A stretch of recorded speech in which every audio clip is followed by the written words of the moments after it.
sedikit ilmu yang baru saya pahami, karena sekali lagi materi ini sangat sulit saya mencari referensinya. Sangat sulit mencari referensinya. Oleh karena itu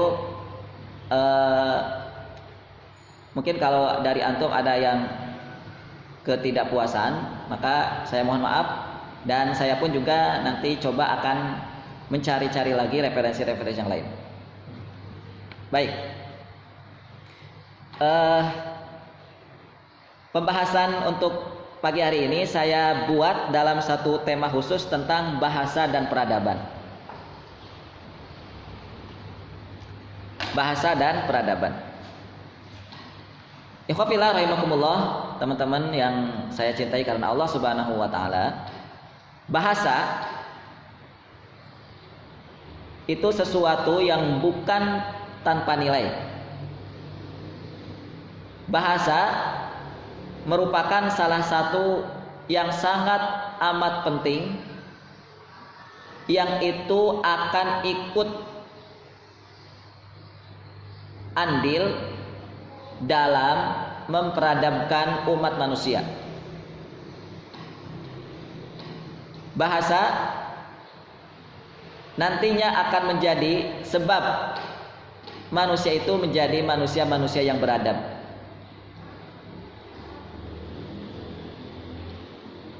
Sebagaimana yang telah kita bahas pada orientasi dulu ya, khususnya yang Mahasantri baru, kita pernah menyampaikan materi tentang peradaban, bahwa peradaban itu intinya adalah kemajuan, bahwa peradaban itu intinya adalah kemajuan.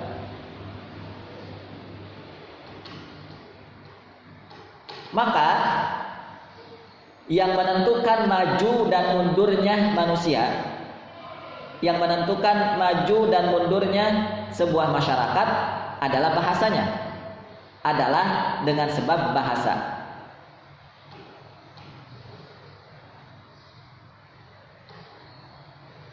Nih, saya mulai dari latarnya dulu. Saya mulai dari sesuatu yang globalnya dulu ya. Lalu kalau bahasa itu teramat penting, namun mengapa masyarakat kurang menghargai dan memuliakan bahasa? Namun mengapa hari ini ada sekelompok orang, ada orang-orang atau ada banyak orang malah tidak menghargai bahasa, tidak memuliakan bahasa? Kira-kira contoh orang yang tidak menghargai bahasa itu apa? Contoh perilakunya seperti apa? Hah? Tidak bangga dengan bahasanya. Oke. Lalu yang lain, perilaku dalam kehidupan sehari-hari? Hah? Menyingkat. Ya, menyingkat. Terus menggunakan bahasa dengan kata-kata yang kotor. Oke, lagi?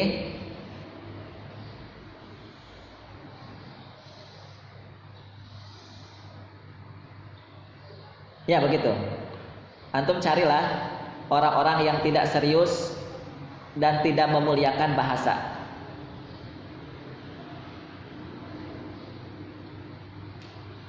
Tidak bangga dengan bahasa, misal bahasa Jawa. Kalau misalnya orang itu bangga dengan menggunakan bahasa Jawanya, kira-kira gimana orang hari ini dalam kehidupan sehari-harinya? Hari ini kalau antum datangi para orang tua, jangan antum lah, karena saya yakin antum nggak akan paham apa itu bahasa Jawa kromo kan ya, yang orang Jawa. Lihatlah orang tua hari ini. Tanya tentang bahasa Jawa kromo atau bahasa halusnya orang Jawa, bahasa halusnya orang orang Medan, orang Sumatera itu sepertinya sangat sedikit orang tua yang akan menjawabnya, akan menyampaikannya ya. Sangat sedikit orang tua yang paham tentang bahasa resmi orang Jawa, bahasa resmi orang Sunda, bahasa resmi orang daerah masing-masing. Apalagi bahasa resmi bahasa Indonesia. Ya. Makanya hari ini bahasa Indonesia itu diucapkan, bahasa resmi kita bahasa Indonesia itu diucapkan itu hanya dalam momen-momen tertentu ya. Bahasa Indonesia yang resmi ya hanya digunakan dalam momen-momen terbatas tertentu. Misalnya apa? Ya, misalnya ketika diucapkan oleh presiden saat melaporkan sebuah laporan, itu pasti menggunakan EYD, bahasa resmi Indonesia, ejaan yang disempurnakan, bahasa resminya. Itu pasti akan diucapkan oleh segelintir orang, diantaranya yang juga adalah seperti para dosen tatkala mengajar mahasiswanya. Ya. Habis itu gimana setelah itu? Ya, setelah itu bercengkrama lagi dengan masyarakat atau berkomunikasi lagi dengan sesama teman. Itu yang digunakan bukan bahasa resmi tadi yang ketika dia belajar di kampus, tapi yang digunakan adalah bahasa-bahasa harian itu. Baik. Kenapa hari ini orang tidak serius dan tidak memuliakan bahasa? Karena jawabannya karena budaya atau tingkat literasi kita, tingkat daya membaca kita sangat rendah. Dunia mungkin tahu bagaimana kualitas bangsa Indonesia, masyarakat Indonesia dalam taraf membacanya.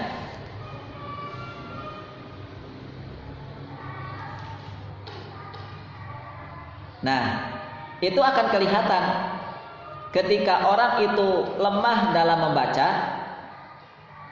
maka dia akan lemah dalam menulis. Mengapa? Wong jangankan menulis, membaca saja sudah tidak ada semangat. Karena menulis itu kan mereka bisa mendapatkan sumber-sumber referensi untuk bisa menulis itu dari mana? Ya dari hasil membaca.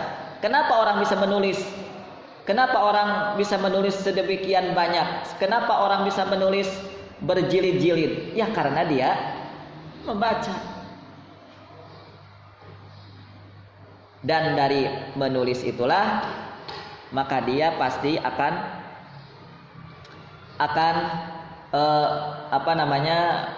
mudah mengungkapkan bahasa-bahasa dengan lisan. Nah, mudah mengungkapkan kalimat-kalimat dengan lisan. Karena itu nanti efeknya dari mulai membaca, lalu menulis, lalu berbicara. Gitu.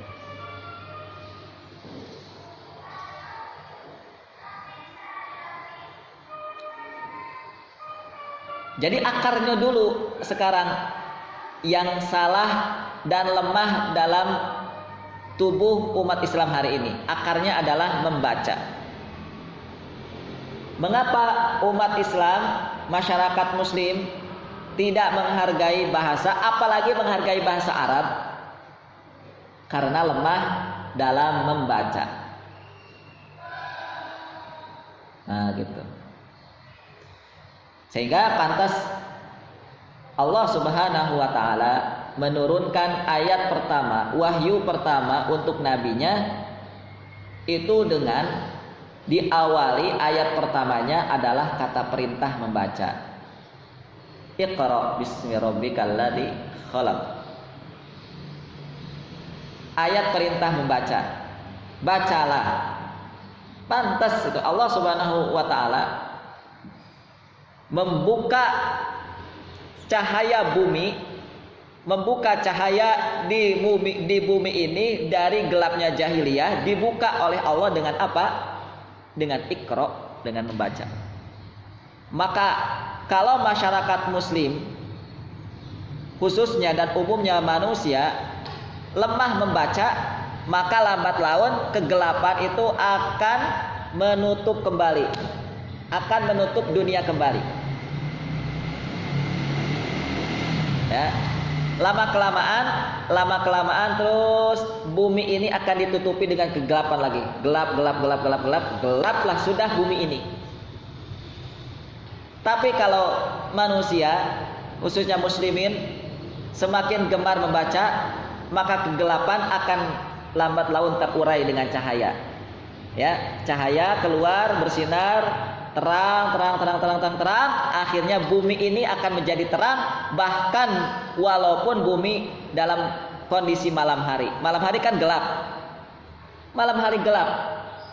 Tapi kalau manusia itu diterangi dengan ilmu, maka gelapnya pun akan menjadi terang. Begitu ya. Lihatlah dalam ayat pertama, ayat kedua, ayat ketiga, ayat keempat sampai ayat kelima, itu Allah menuliskan perintah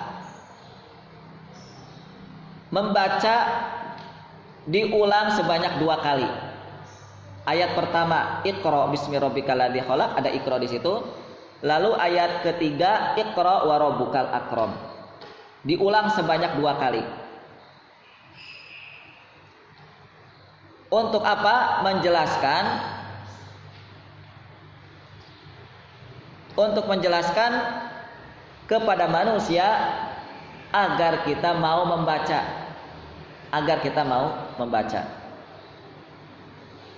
Lalu berikutnya ada 3 kali Allah sebutkan tentang ilmu, yaitu di ayat keempat alladzi 'allama 1, ayat kelima allamal insan 'allama, yang ketiga malam ya'lam dari kata ilmu. Ilmu disebut 3 kali dalam ayat keempat dan kelima surat Al-Alaq. Menjelaskan apa? Menjelaskan apa yang harus dibaca. Yang harus dibaca adalah ilmu. Lalu Allah juga tidak ketinggalan menyebutkan satu hal tentang alat yang di situ digunakan untuk menulis, yang di situ digunakan untuk membaca, yang di situ digunakan untuk berilmu. Alatnya apa? Pena. Allama alladzi 'allama bil qalam. Qalamun, pena.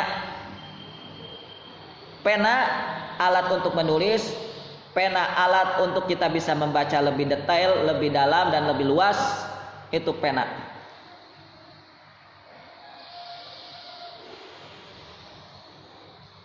Inilah kilasan sebagian kecil yang bisa kami sampaikan dari makna-makna besar di surat Al-Alaq, yang menjelaskan kepada kita bahwa betapa pentingnya bahasa itu, betapa pentingnya bahasa itu.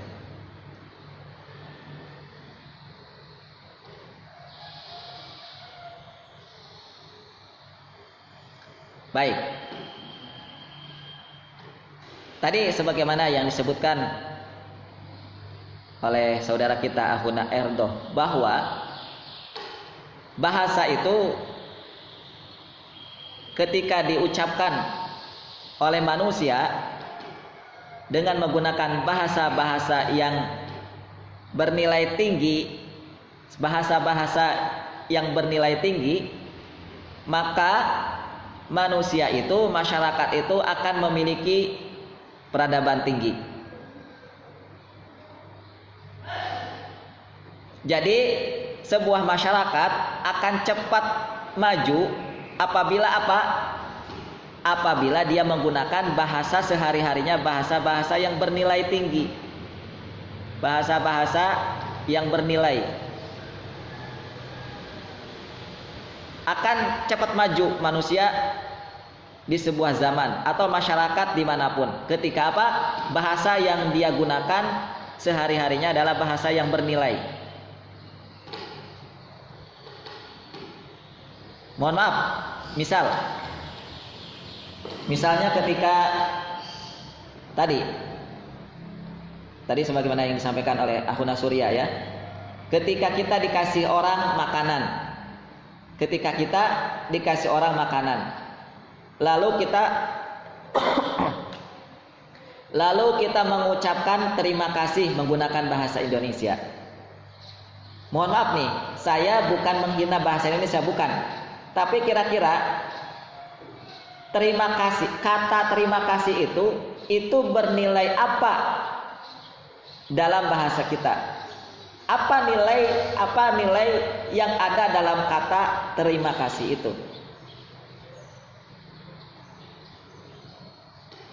Nilainya mungkin ya, nilainya itu adalah satu ungkapan yang menjelaskan akan rasa apa ya?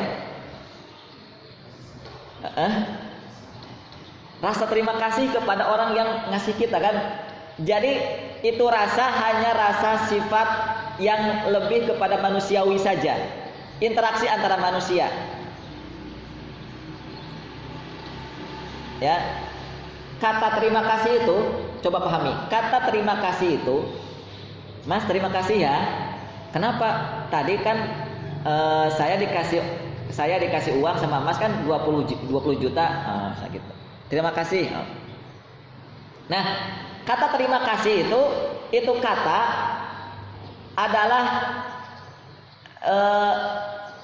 yang dia terbatas hanya sebagai ungkapan antara sisi manusia saja. Tapi berbeda dengan kalimat menggunakan bahasa Arab, jazakumullahu khairan.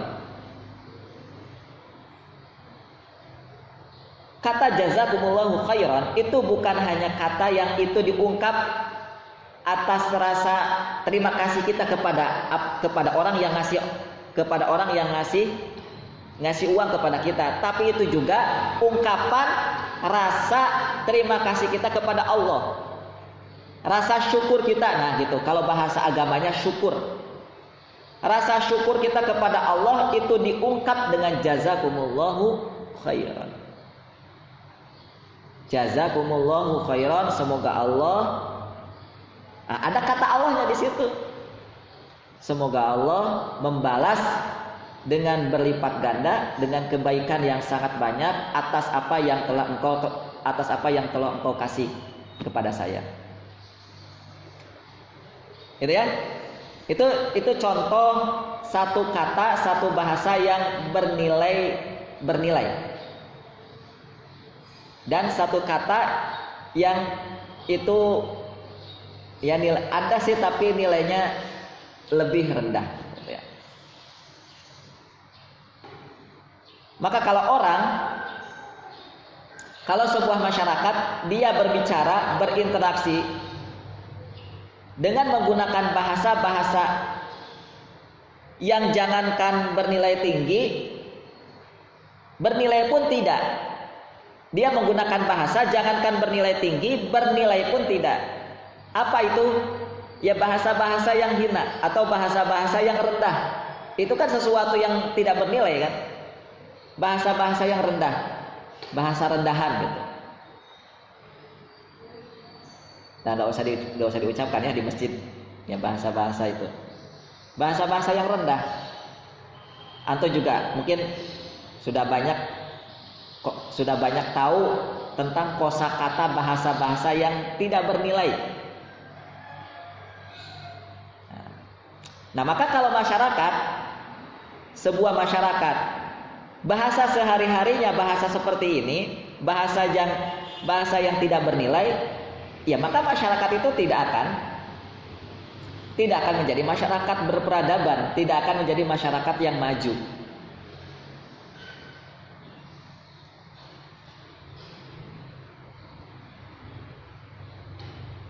Baik, coba kita lihat. Perhatikan hari ini. Mengapa orang akan terlihat keren, orang akan terlihat modern, orang akan terlihat maju, orang akan terlihat berpendidikan jika berbicara menggunakan bahasa Inggris? Apa sebabnya? Apa sebabnya?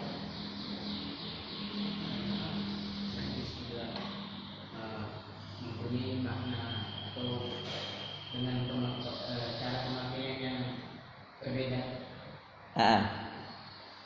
Cara pemakaian yang berbeda. Misal gini, antum kan datang dari daerah masing-masing ke sini ya, lalu libur telah tiba misalnya, liburan lah, antum pulang ke kampung masing-masing,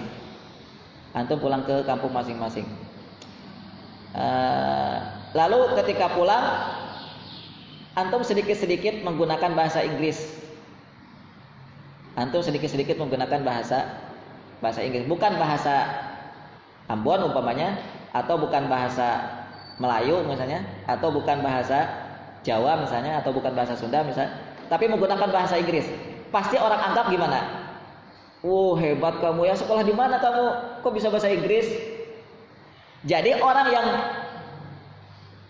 yang berbahasa Inggris itu biasanya dianggap sebagai orang yang keren, orang yang berpendidikan, orang yang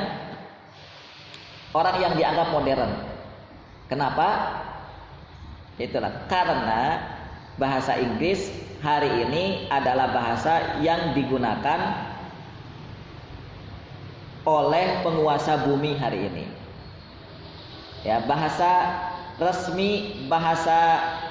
resminya peradaban hari ini, atau peradaban hari ini dikuasai oleh sekelompok orang yang sehari-harinya menggunakan bahasa Inggris. Yang menguasai ekonomi siapa? Yang menguasai teknologi siapa? Lihatlah bahasa mereka, bahasa Inggris kan? Iya. Makanya bahasa itu kan nggak sembarangan. Bahasa itu akan menaikkan taraf hidup manusia. Bahasa itu akan nurunkan seseorang derajatnya. Ya. Akan nurunkan derajat sebuah masyarakat. Itu dilihat dari bahasa.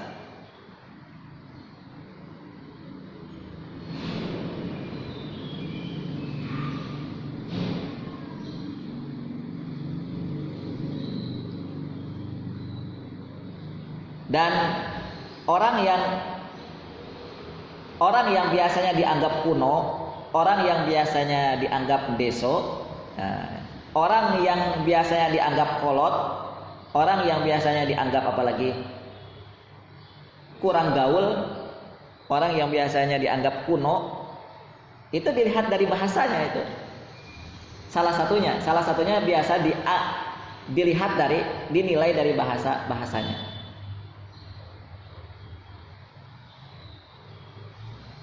Antum yang sehari-hari berbahasa daerah, umpamanya bahasa Jawa lah. Antum sehari-hari bahasa Jawa, datang ke kota, datang ke Jakarta umpama, atau datang ke sebuah komplek di Jakarta yang di situ bahasanya berbahasa Inggris. Antum datang ke situ menggunakan bahasa Jawa, antum akan dianggap apa kira-kira? Iya.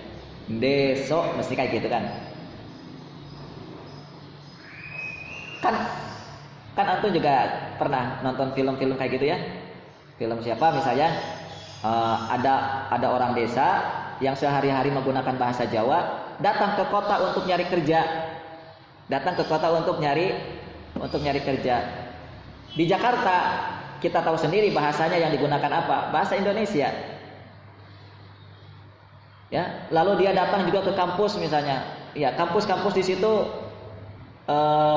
mahasiswa-mahasiswanya pun juga sering berbahasa menggunakan bahasa Inggris. Tiba-tiba si orang ini yang tadi dari desa itu datang ke kampus tersebut, misalnya di kampus itu karena ada tuannya, karena dia menjadi supir umpamanya ya. Dia jadi supir itu nganterin tuannya, nganterin nyonyanya, nganterin siapa lah gitu. Itu sehari-hari dia menggunakan bahasa daerahnya, bahasa Jawa atau bahasa apa, termasuk berkomunikasi dengan masyarakat sekitar, dengan mahasiswa yang ada di situ. Pasti orang akan menganggap hina, menganggap remeh dan seterusnya. Itulah desa kuno, kolot dan gitu. Itu ya, itu bahasa.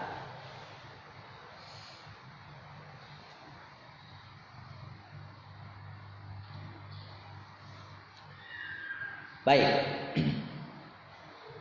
Mengapa bahasa bisa merubah keadaan manusia? Mengapa bahasa bisa merubah keadaan manusia? Mengapa bahasa bisa merubah strata manusia? Yang tadinya cuma jadi supir, lalu dia belajar menggunakan bahasa Indonesia yang baik, lalu dia belajar menggunakan bahasa Inggris, pastinya dia akan kelihatan lebih keren nantinya. Yang tadinya jadi supir mungkin nanti punya usaha sendiri. Apalagi kadang kalau di TV itu ketika dia belajar akhirnya dia bisa ya berbahasa Inggris sedikit-sedikit, dia bisa berbahasa Jepang, apa lagi gitu. Dianggapnya keren. Nah, itu kenapa bahasa bisa menaikkan strata seseorang, bisa menaikkan kemuliaan seseorang. Nah, itu. Di antaranya karena bahasa itu ibarat jendela. Sehingga dengan jendela itu kita bisa terhubung dengan dunia luar. Ya. Kita bisa menatap luasnya dunia. Kita bisa melihat indahnya lukisan alam. Dengan apa? Membuka jendela. Nah, maka jendela itulah ibarat bahasa.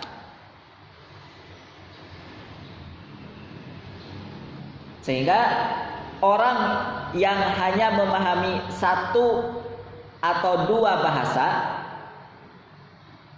ini saya coba turunkan sedikit-sedikit, coba saya detailkan sedikit-sedikit. Mungkin kalau antum nggak biasa, mungkin jenuh ya atau ngantuk. Ya nggak apalah, terserah antum. Cuman saya di sini coba ingin berusaha untuk lebih mendetailkan tentang arti penting bahasa. Baik. Orang yang hanya mempunyai satu atau dua bahasa akan berbeda dengan orang yang memahami, orang yang memiliki 10 bahasa. Ya. Lihat perbedaannya.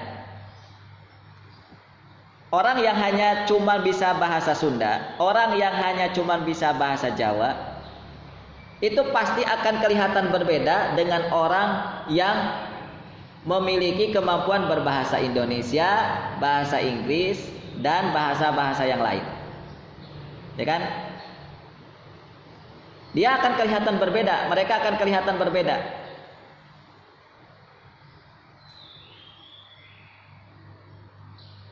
Nah, salah satu perbedaannya adalah informasi yang kita dapatkan, informasi yang didapat, pengalaman, pergaulan. Itu yang didapat. Dari apa? Dari banyaknya bahasa yang kita miliki, dari banyaknya bahasa yang kita dapatkan. Sehingga ketika orang memiliki menguasai banyak bahasa, maka orang akan menguasai banyak informasi, wawasan, pengalaman, pergaulan, dan dengan itulah manusia akan mengalami pertumbuhan, perubahan, perkembangan.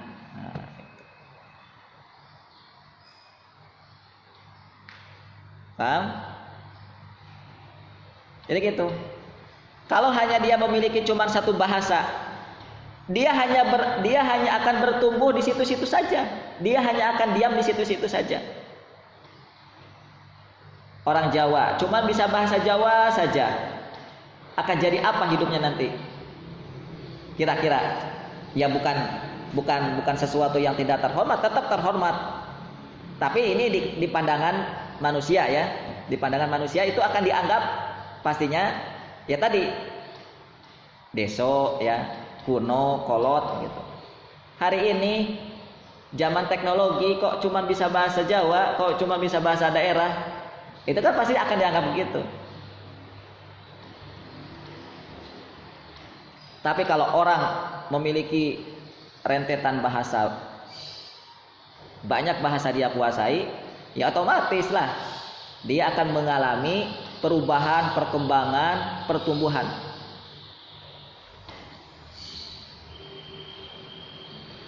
Contoh, hari ini kan kalau mau kaya raya, di antara yang biasa orang lakukan itu apa? Di antara orang yang biasa lakukan hari ini, karena hari ini zaman teknologi, itu pasti dia akan men-searching, akan men-searching sesuatu yang itu bisa menumbuh kembangkan uang, yang itu bisa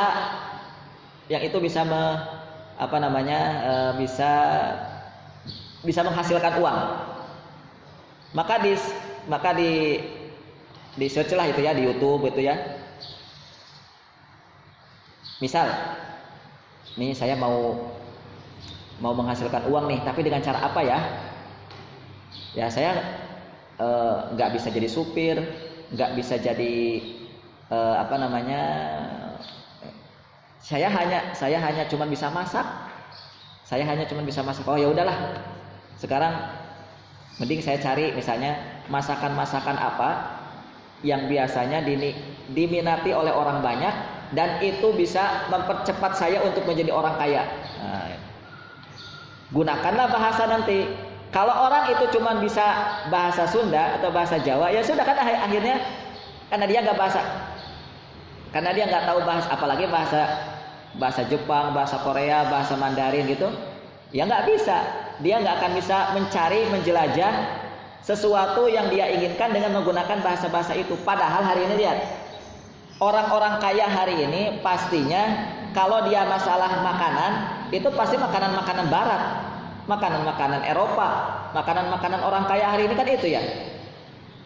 Ya, di Indonesia coba lihat kita. Lihat makanan-makanan orang kaya hari ini. Hampir sudah dipastikan hari ini jarang sekali orang-orang kaya mau makan singkong. Ya, mau makan tape.